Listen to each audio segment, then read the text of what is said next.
आजिकली market रो packet बा food item रे जेमती फर्जी चली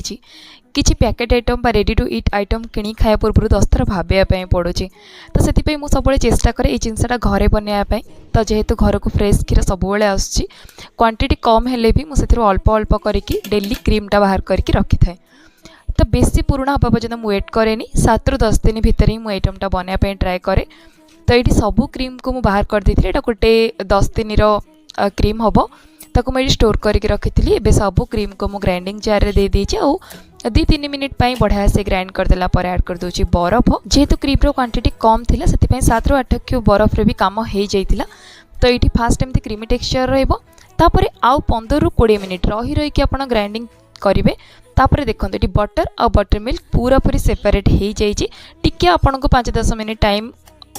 अधिक बा कम लगी पारे पेशेंस रखिकी करेंगे आपन को लगे कि पानी हो जाऊँगी बाहर कि नहीं तो जमार भी टेंशन नेबेनी आ बेसी पानी ऐड करेंगे अल्प अल्प आइस बा आइस क्यूब ऐड करके आपन कामटा करेंगे फ्रिज रो पानी ऐड करके जेहेतु गरम दिन चलती तो फ्रिज पानी मु यूज करछि जदि एटा आपन ठंडा दिन बनेबे तो रूम टेम्परेचर रो पानी आपन यूज करि परिबे।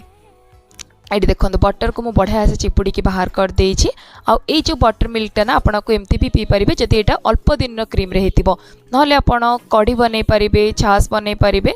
किंबा आपन को छिड़े की छेना बाहर करके तार भुर्जी वगैरह बनै परिबे कि पनीर भी बनै परिबे। एबे बटर को मुझे एकदम फ्रिज रो ठंडा पानी रे बढ़िया से प्रेस करी धोई दूची जहाँ भी एक्स्ट्रा बटर मिल्क थी बाहर जीव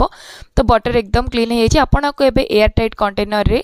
स्टोर करके फ्रिज रे रखिदेवे और 7 ରୁ 8 दिन पर्यंत आराम से यूज करेंगे जेहेतु ये किसी प्रिजर्वेटिव दिखाई तो यहाँ 7 ରୁ 8 दिन पर खराब हो जावर चान्स थे तो ट्राए करेंगे 7 ରୁ 8 दिन भितर सारीदेवाई। देन मुझे कड़े को गरम करके रखी यहाँ मु पतला कड़े नहीं आप मोटा बेसर कड़े नहीं पारे पतला बेसर कड़े नहीं पारे सेमती किसी फरक पड़ोनी एवं आप मीडियम फ्लेम रे फास्ट बटर को बढ़िया से मेल्ट कर दिंतु बटर थरे जिते मेल्ट होना तापर आप फ्लेम को पूरा पूरी लो करदे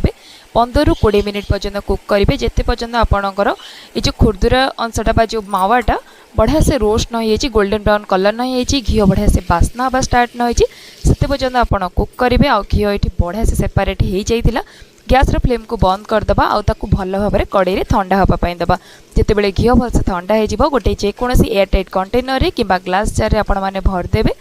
आउ आपण ए घी को बहुत दिन पर्यंत स्टोर करि परिबे फ्रिज रो किछि भी आवश्यकता नाही।